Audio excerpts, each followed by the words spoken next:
first time I realized a room can turn on you in a single breath was at our Christmas dinner. White tablecloths, corporate smiles, and that fake warmth executives wear like cologne. I'd been with the company 7 years, not as a vision guy, not as someone who loved the stage.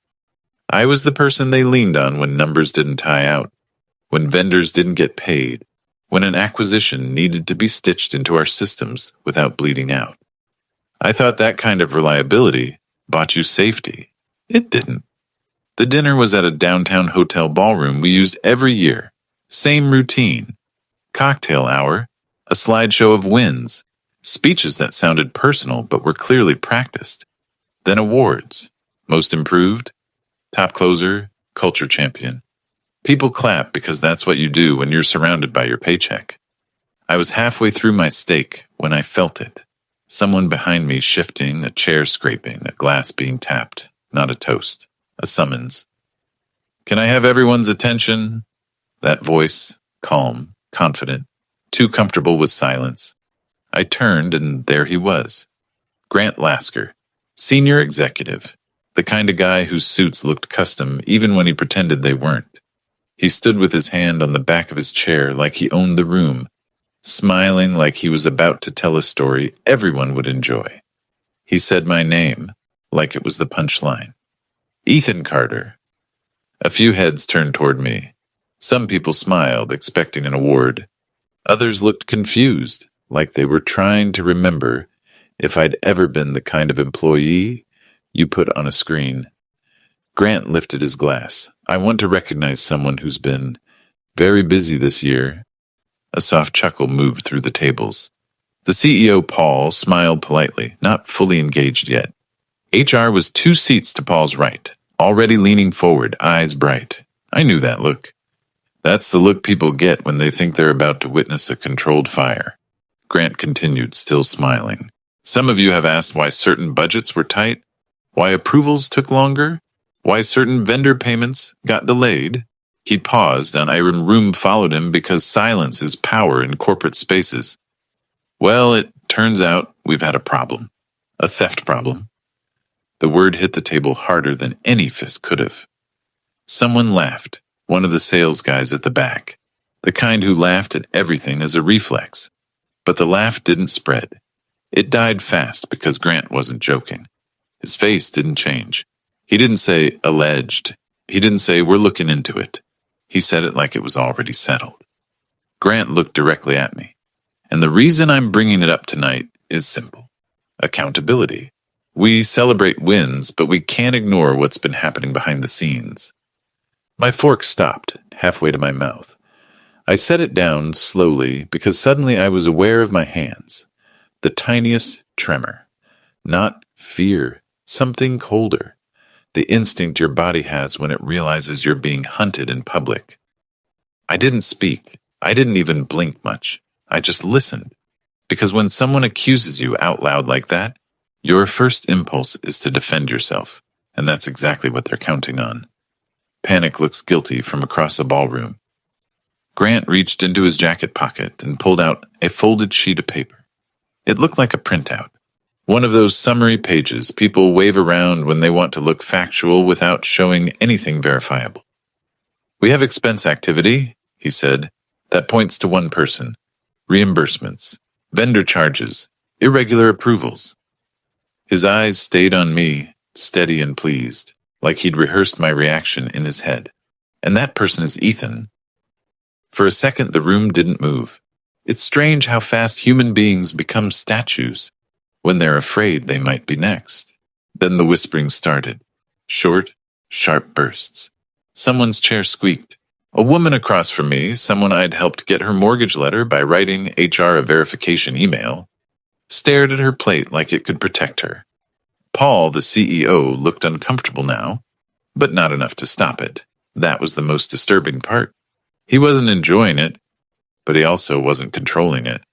Because Grant wasn't just making an accusation, he was creating a reality. I could feel my heart trying to sprint. I forced my shoulders to relax. I took a sip of water and set the glass down carefully, like I had all the time in the world. Grant's voice softened, as if he was doing me a favor.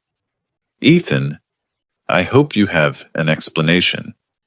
Because if you don't, well, you understand what this means. If I'd been less experienced, I would have stood up. I would have said, "Are you out of your mind?" I would have demanded proof and made a scene. But I'd spent years watching how companies protect themselves. I knew the script. Public accusation, social isolation, private meeting, voluntary resignation. A severance offer that buys silence. An NDA slipped in like a napkin.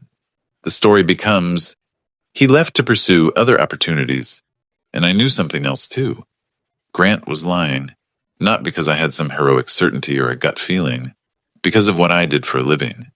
I oversaw procurement controls and approval flows, not glamorous, not visible, but it meant I knew exactly how charges were made, where they landed, who had permission, and what could be manipulated.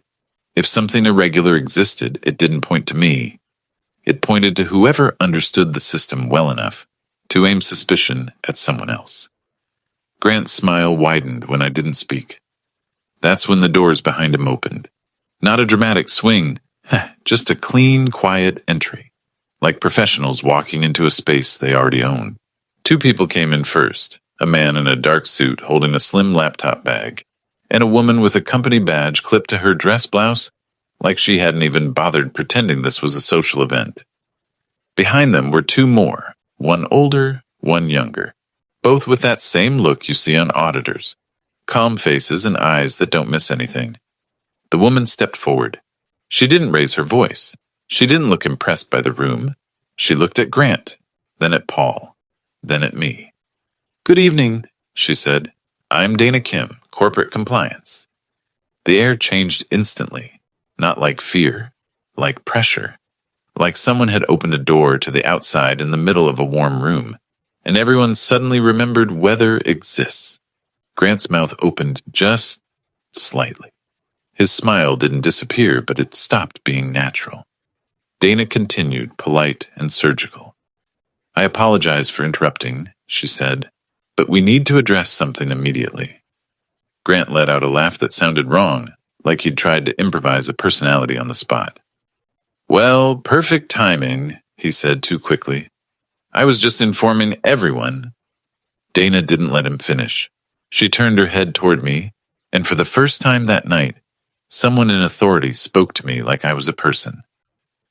"Mr. Carter," she said, "would you please come with us for a few minutes? We have questions and we'd like to do this in private." I stood up calmly, chair back, napkin on the table. No shaking, no pleading, and as I did, I saw something I'll never forget. Grant's hand, still holding his glass, trembled. Just once, like his body knew before his mind admitted it. He had chosen the worst possible moment to accuse me of theft. I didn't walk out of that ballroom like a hero. I walked out like a suspect, escorted past 100 faces that suddenly couldn't decide whether to pity me or distance themselves from me. Dana Kim didn't touch my arm. She didn't need to. The message was clear. Cooperate.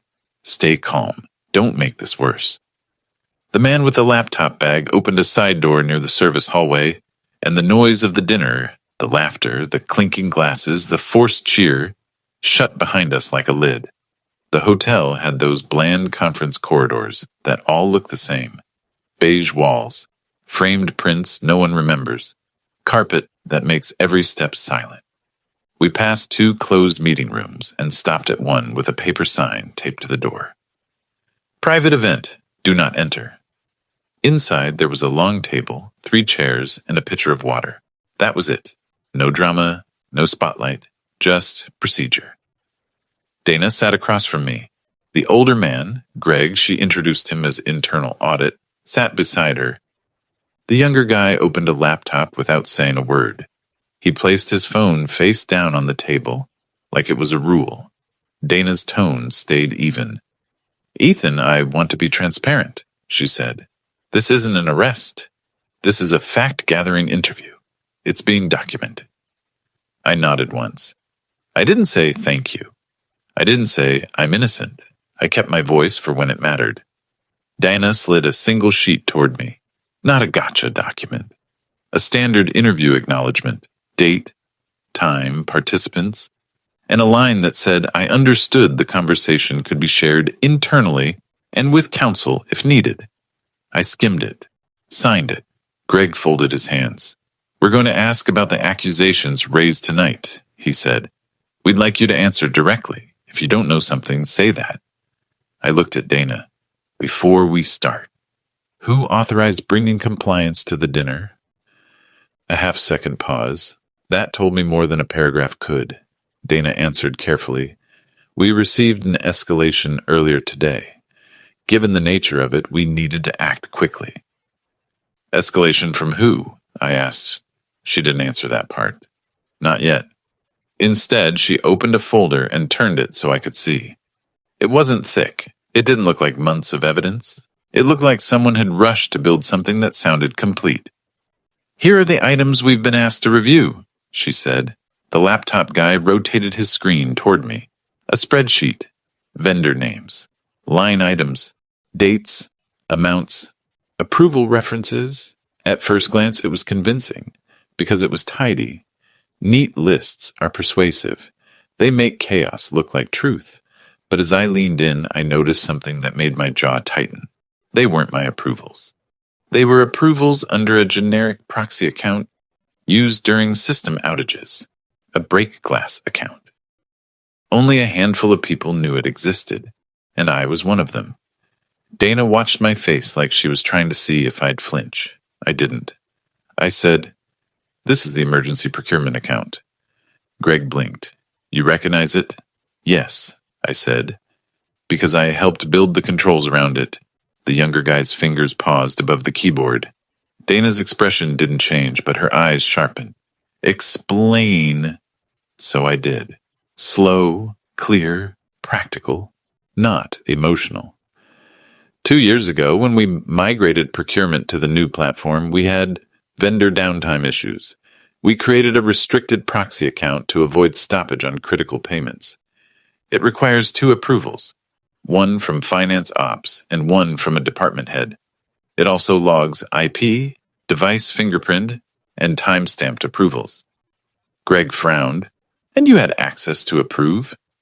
"I had visibility," I corrected. "I designed the workflow. But I was not the department head on any of these." Dana glanced down at the list.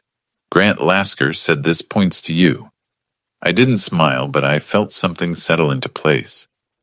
"Grant shouldn't even know this account exists," I said, "unless someone told him." That was the first real crack in the room. Dana didn't argue. She asked the next question, sharper now. "Do you believe these charges are fraudulent?" "I believe someone used an account meant for emergencies to route questionable reimbursements," I said. "And I believe they chose that account because it creates confusion." Greg leaned forward. "Why would someone do that?" I looked at him. "Because it's the only account in the system that, at a surface level, can look like shadow approvals. And because whoever did it knows that most executives don't understand procurement controls, they just hear proxy account and think secret." Dana held my gaze. "Do you have any reason to believe someone is framing you?" "Here's the truth. I did have a reason, but it wasn't personal drama. It was corporate math. The quarter had been brutal. We'd missed a forecast. The board was asking questions, and when boards ask questions, executives start looking for sacrificial narratives. The easiest one is theft. It's clean. It's simple. It's emotionally satisfying. And it takes attention away from incompetence. I didn't say all that, not yet. I said, if you want to frame someone, you pick the person who knows the system well enough to be believable and quiet enough to be disposable. Dana didn't write that down, but her eyes said she heard it. Greg asked, "Where were you during the dates listed?" I answered each one without hesitation, not because I had a photographic memory, but because I live by calendars and logs.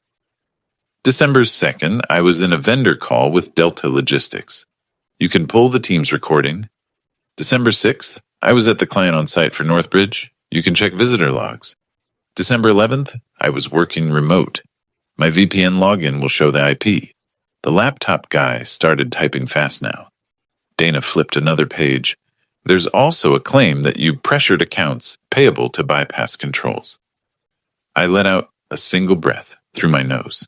Not a laugh, a disbelief exhale. No, I said. I did the opposite. I blocked bypasses. I've escalated bypass attempts 3 times this year. Those reports go to finance leadership. Greg's eyebrows lifted. You've escalated? Yes, I said. And if you're looking for motive, start there. The people who hate me aren't the ones I insulted. They're the ones I stopped. Dinah tapped her pen once, like she was resetting. Who specifically? She asked. I thought about how easily names become weapons. So I didn't give her a dramatic villain. I gave her a logical starting point. Pull the bypass escalation emails, I said. See who was copied. See who responded. And see who asked me to relax controls because it was slowing momentum. Dana's gaze flicked to Greg, then back to me.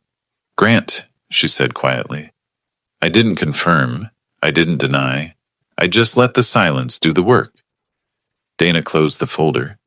Ethan, she said, I need you to understand what happened tonight wasn't standard. No kidding, I said, still controlled. She hesitated, then said the part that made my stomach sink.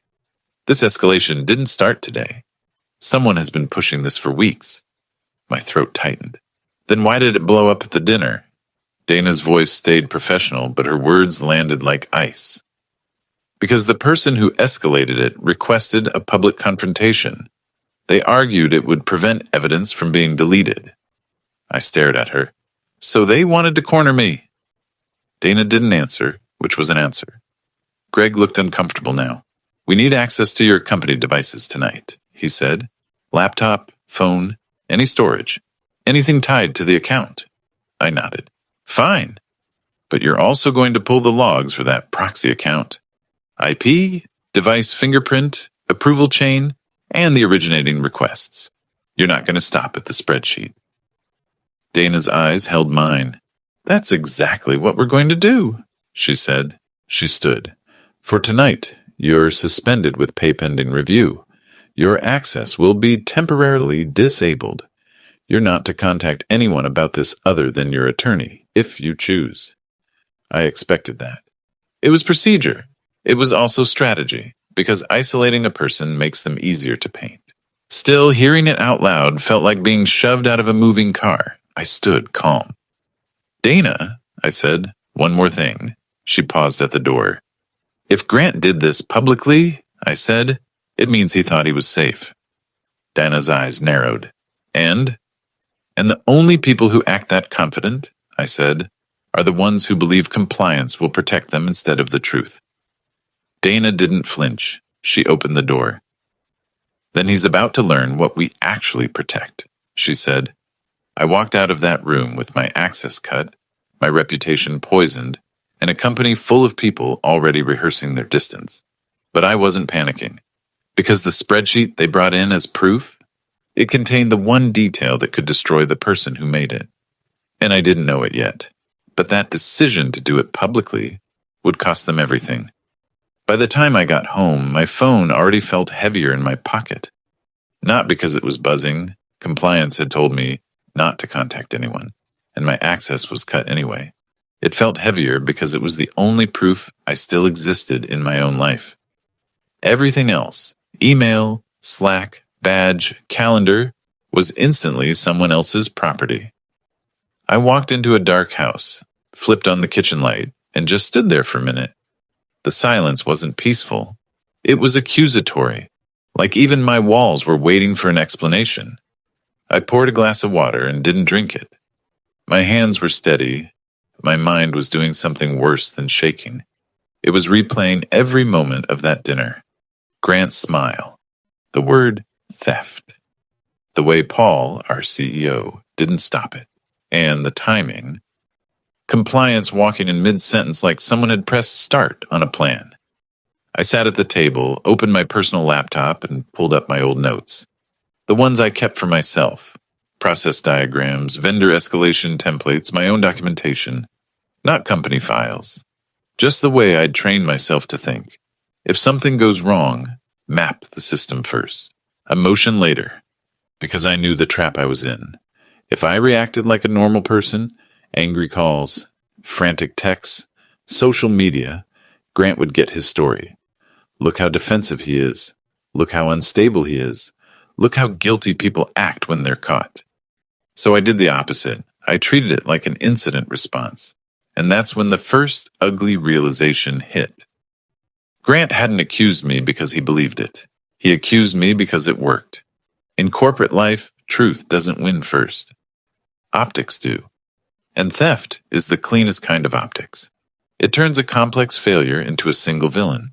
It makes the board feel safe. It lets everyone else keep their jobs without thinking too hard about why the company was bleeding in the first place. I looked at the spreadsheet Donna had shown me earlier because I'd memorized more of it than I wanted to admit. Vendor names, dates, amounts, approval references, the emergency procurement account, the break glass account, the one designed for outages and critical payments. A handful of people had access, fewer people understood it, and whoever used it knew how to make it look like a shadow pipeline. Which meant two things were true at the same time. Someone committed fraud. Someone staged the narrative to land on me. I leaned back and stared at the ceiling. Then I asked myself the question I didn't want to ask. Why me? Not why someone would steal. Why someone would risk a public accusation at a company Christmas dinner, something that could backfire horribly, just to pin it on me. And the answer wasn't personal hatred. It was leverage. Because I'd been in the way recently. 3 weeks earlier, finance ops had tried to rush a set of vendor payments through without the second approval step. They called it urgent. I called it what it was. Bypassing controls under pressure. I stopped it. I escalated it. And the escalation email wasn't dramatic. It was polite, factual, and deadly because it created a paper trail. Per policy, this requires dual approval. Please confirm department head authorization. That line had saved the company before, but it also makes enemies you don't see right away. I opened my notes and found the date. I didn't have the email. My company access was cut, but I had a screenshot I'd taken at the time. Not because I was paranoid, because I'd learned the hard way that when pressure rises, people rewrite history. The screenshot showed the distribution list. Finance ops, AP manager, 2 directors, and Grant Lasker. He had been copied. My stomach tightened. Because that meant Grant didn't just know the control existed. He knew I was the person enforcing it. And if you're someone trying to move questionable payments, you don't hate the system. You hate the person who refuses to look away. I sat there staring at that screenshot when another piece clicked into place. Grant's choice of venue. A ballroom full of witnesses, a public accusation. Why do that? Because in a private room, he'd need evidence. In public, he only needed confidence. Public humiliation changes how people remember. Even if you're cleared later, the stain sticks. Because people don't like admitting they judged wrong. They just quietly avoid you forever. That's when I realized what the real goal was. It wasn't to fire me, it was to neutralize me. To make sure that even if compliance found fraud, I'd be too damaged to point fingers. I looked down at my phone again and finally allowed myself to feel the anger. Not the explosive kind. The kind that sharpens. The kind that turns into a plan. I opened my notes app and started writing what I knew for sure. Things that couldn't be argued with emotions. The emergency account logs, IP, and device fingerprint. Dual approval required. Finance ops plus debt head. The dates of suspicious activity overlap with a quarter-end crunch. I escalated control bypasses and Grant was copied. Grant shouldn't have announced anything publicly without compliance sign-off. Then I wrote the next question. Who benefits if I disappear? I didn't need long to answer. Grant had been pushing a streamlined procurement initiative for months. He wanted faster approvals, less friction, more empowerment. It sounded modern. It also sounded like someone trying to loosen controls without looking like they were loosening controls. And I'd been the annoying guy saying, no. Policy exists for a reason. I thought about calling a lawyer that night. I didn't. Not yet. because I knew something else. The fastest way to lose control is to turn this into a courtroom before compliance finishes their job. So instead, I did what I'd always done. I gathered evidence I was allowed to gather. I pulled up my personal calendar and exported the last month. I pulled my VPN logs from my home router. Yes, I had them, because I'm that guy. I pulled my bank statements to show there was no mysterious influx of money. I pulled my text history with my wife, just to show I hadn't been disappearing into some secret double life. Then I set it all into one folder, time-stamped, organized, boring, because boring wins in investigations. At 1:17 a.m., my phone lit up, a message from a coworker, not a close friend, not someone I trusted deeply, someone who sat 3 rows away and usually kept their head down. The text was short. I shouldn't be sending this, but your badge got flagged as high risk at 9:03 p.m. They're telling people not to talk to you. And Grant was in finance ops earlier. Angry. I stared at the screen. My badge had been flagged, not suspended. Flagged as high risk. That's language you use when you want to make someone radioactive. I typed back one word. Thanks. Then I deleted the thread, because I wasn't going to drag anyone else into my fire. I set the phone down and sat in the dark again. And that's when the second realization landed, heavier than the first. Grant wasn't just framing me. He was rushing. Rushing means fear. Fear means pressure. Pressure means mistakes. I closed my laptop and stood up. I walked to the window and looked out at the empty street, like it could answer me. I didn't feel scared anymore. I felt focused, because I finally understood what the game was. This wasn't about my reputation. This was about covering a financial trail before compliance traced it to the people who actually had power. And the only reason they chose me as the scapegoat was because they thought I'd do what most people do. Hide. Apologize. Quit quietly. They thought I was gone. I wasn't. By Wednesday, the story inside the company had turned into something I barely recognized. I didn't hear it directly. My access was dead, and compliance had told me not to contact anyone. But silence has its own kind of noise. It shows up in the gaps, in the way your phone stops ringing, in the way people you've worked with for years suddenly miss your calls. Then at 9:12 a.m., Donna Kim called me from a blocked number. "Ethan," she said, same calm voice as the hotel. "We need you to come in today.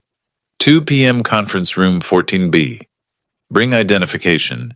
You can bring counsel if you want." Her tone was neutral, but the timing wasn't. Something had moved.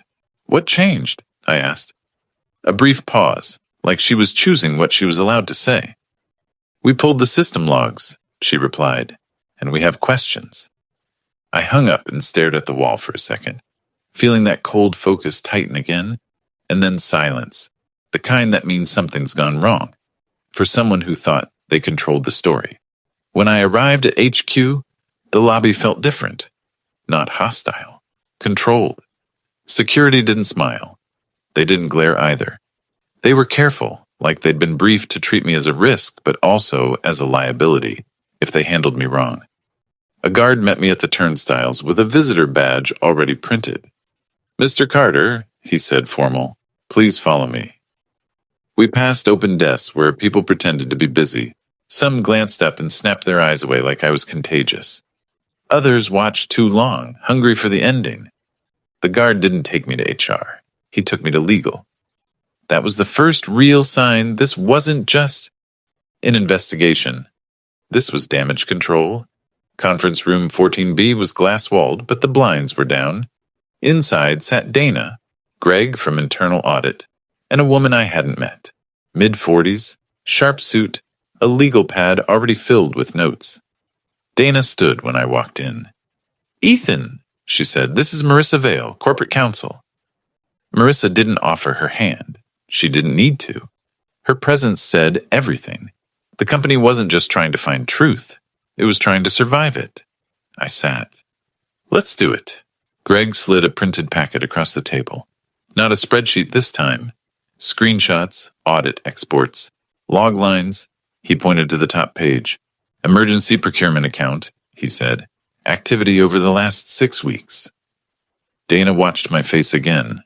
I kept it steady. Marissa spoke for the first time. Before we begin, you're still suspended. This meeting doesn't change that. We're here to understand the facts. I nodded. Understood.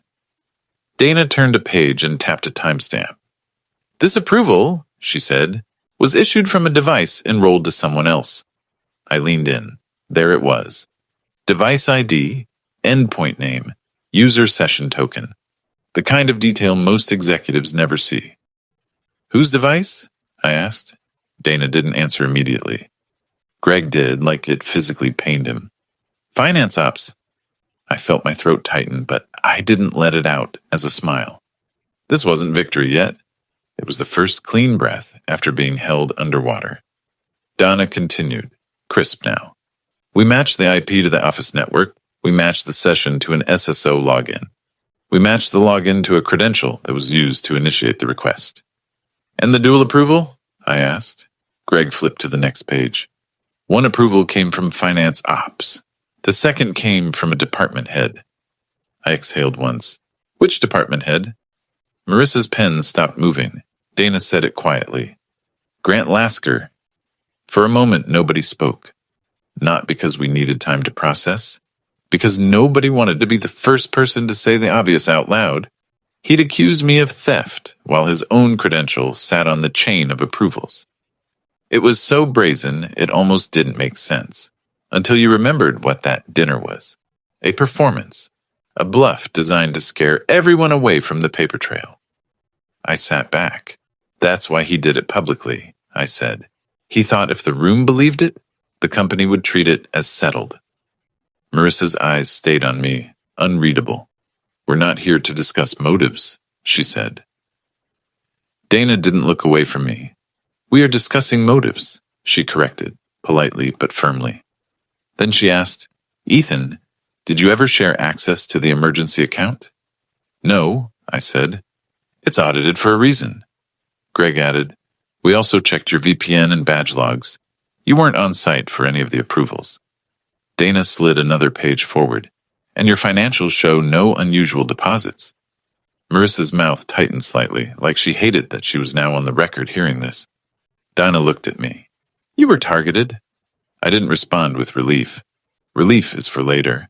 I responded with the next practical question. Where is Grant right now? Greg answered. In a meeting. What kind of meeting? I asked. Donna's tone stayed calm, but her eyes sharpened. A containment meeting. They didn't let me walk out into the open office after that.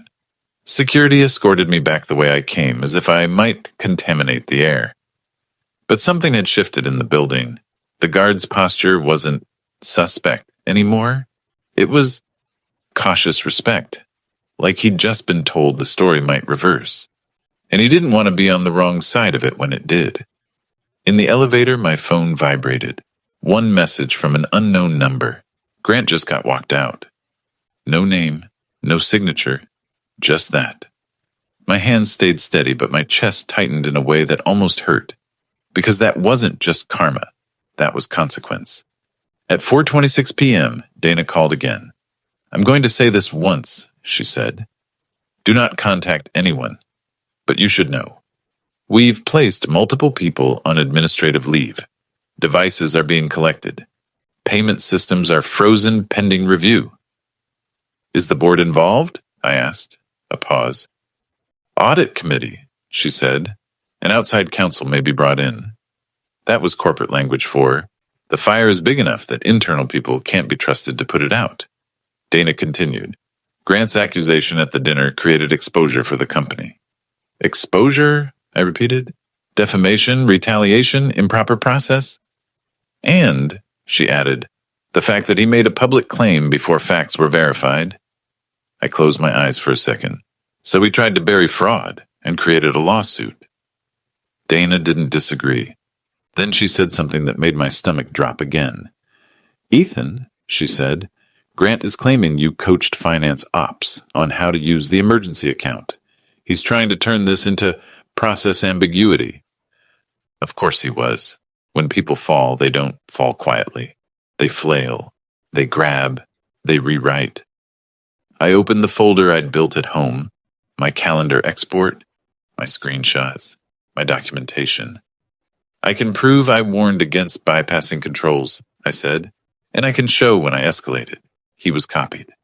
We have that, Dana said, but we need you to explain it cleanly for the record. I will, I replied. And Dana, one more thing. Yes?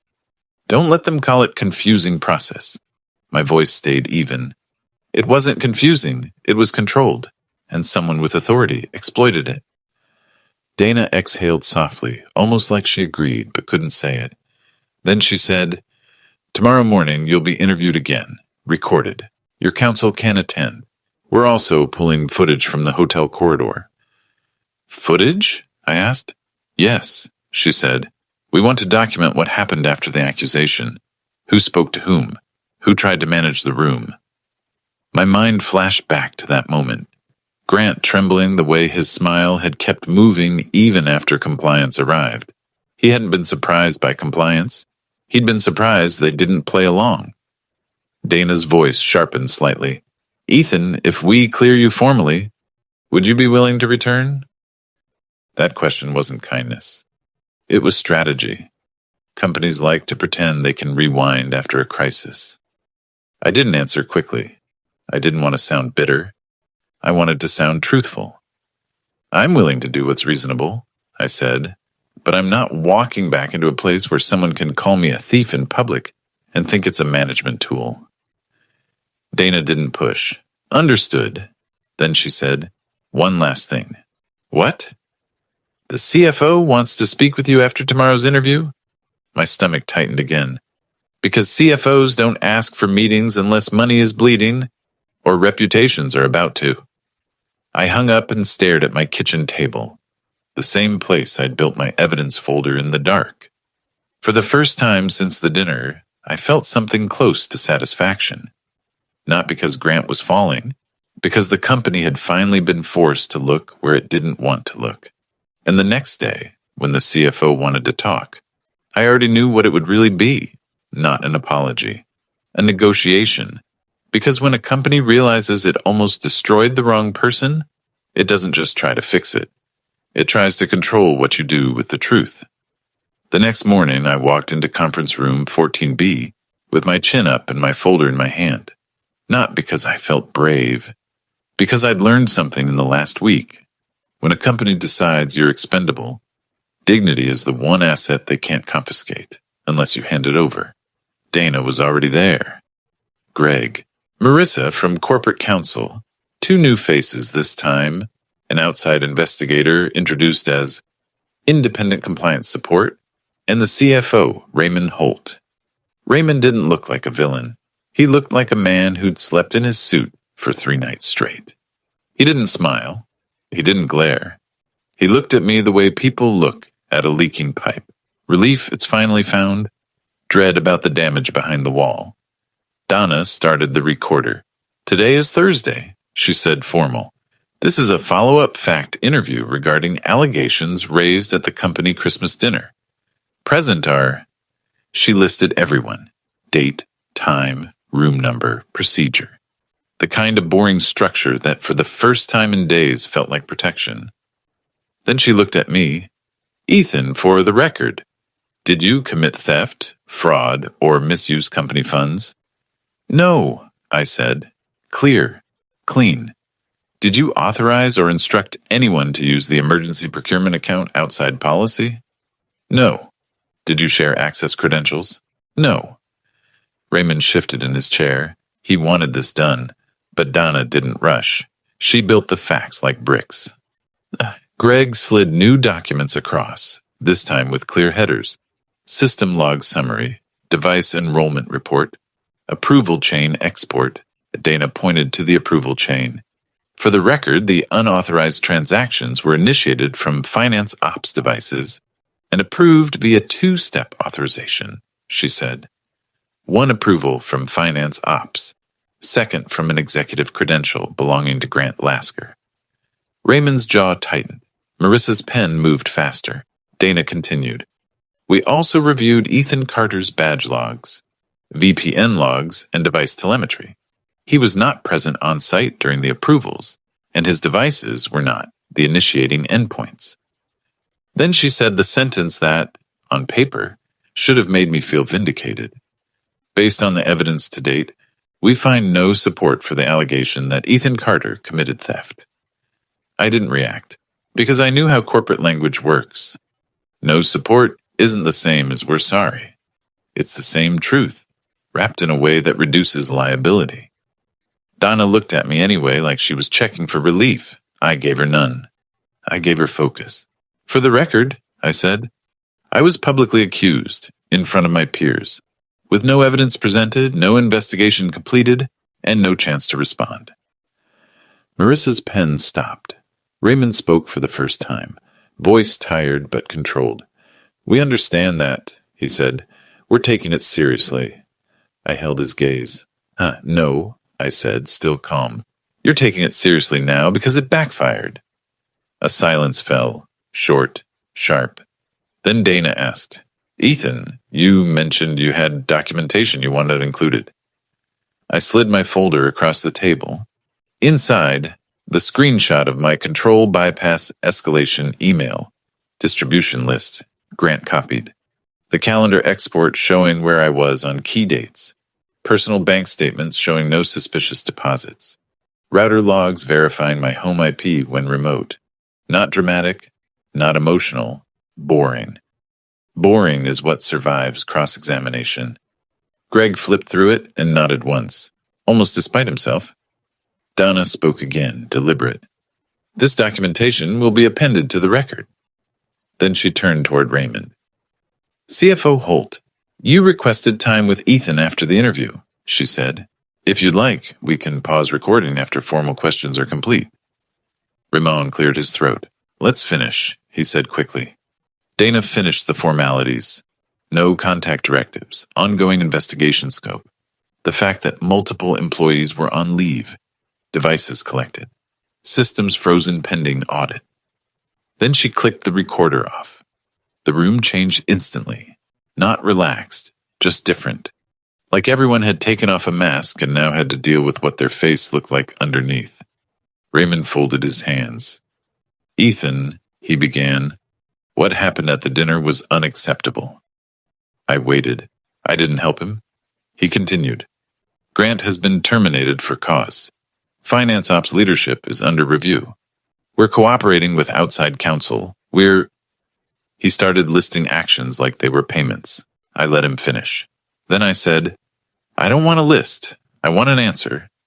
Raymond blinked. An answer to what? Why was I accused publicly before compliance confirmed anything? I asked.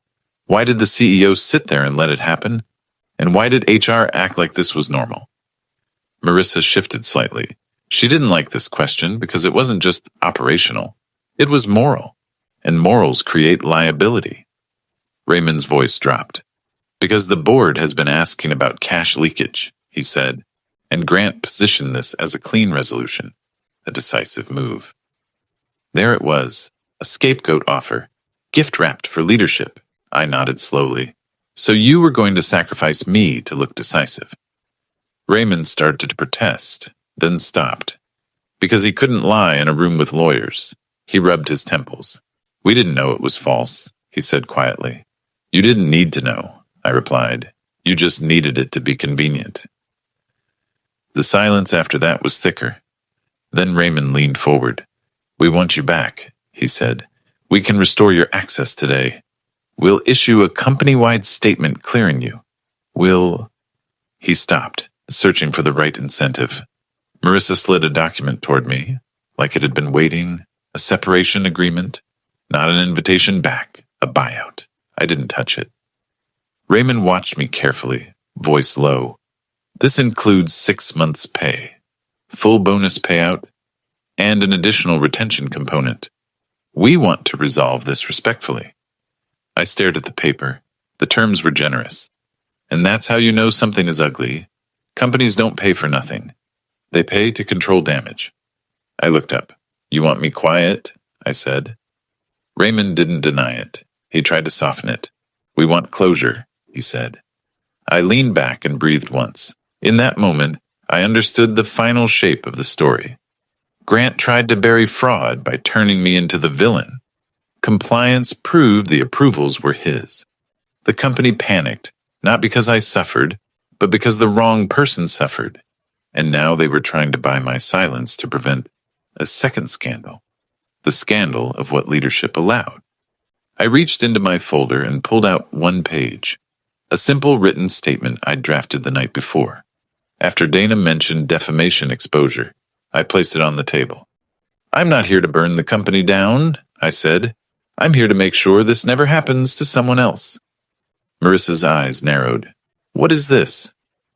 "My terms," I said. Raymond's voice was cautious. "Go on." I counted them off, calm and specific. A written company-wide correction stating the theft accusation was false and unsupported, and that I was cleared based on compliance findings. A retraction delivered by the same leadership who witnessed the accusation, CEO included. Not an email from HR, a statement with names attached. Full payout of bonus and vested equity, plus the severance they offered. No non-disparagement clause that prevents me from reporting facts to regulators if asked. A written commitment that compliance reports to the audit committee directly, with protections against executive interference. Grant's dinner accusation and the mishandling of the process to be documented as policy violations. Raymond stared like I'd just asked him to rewrite gravity. Marissa's voice turned colder. "You're asking for governance changes." "I'm asking for basic integrity," I said. "You want closure? This is closure." Raymond exhaled slowly, then looked at Dana, who had stayed quiet through all of this. Dana didn't nod or shake her head. She simply held the CFO's gaze like a mirror. After a long pause, Raymond said the only honest thing he could. "We can agree to most of it," he admitted. "But the statement with the CEO? That's complicated." I didn't raise my voice. "Then your apology is complicated," I said. Another silence. Then Raymond leaned forward again, softer now. "What do you want, Ethan?" he asked. "Really?" I looked at him and answered with the simplest truth. "I want my name back," I said, "and I want you to feel for 10 seconds what it's like to be accused in public with everyone watching." Raymond's eyes lowered because he understood something then. Money could solve legal exposure, but it couldn't erase what they'd done. Dana finally spoke. "The company will issue a correction," she said, decisive, "and Ethan's terms will be reviewed today. I recommend we accept them." Marissa looked irritated. Raymond looked cornered. But the facts were the facts. They had evidence of unauthorized approvals tied to an executive credential. They had a public accusation without investigation. They had exposure, and now they had a person they wronged who wasn't asking for revenge. He was asking for accountability. 2 hours later, my phone buzzed with a calendar invite from Raymond's assistant. Subject: Executive Statement Review. 3:30 p.m., and at 3:28, a second message came in from the coworker who'd warned me earlier. "They're pulling everyone into the all-hands. CEO's face is white." I sat in my car in the parking lot, hands steady on the wheel, and felt something I hadn't felt since the dinner. Peace. Because the ending wasn't going to be loud. It was going to be official. And when the CEO stood in front of the company and corrected the lie, out loud with his name attached, there would be no question left hanging in the air. Not about me, not about what happened, and not about who really tried to steal.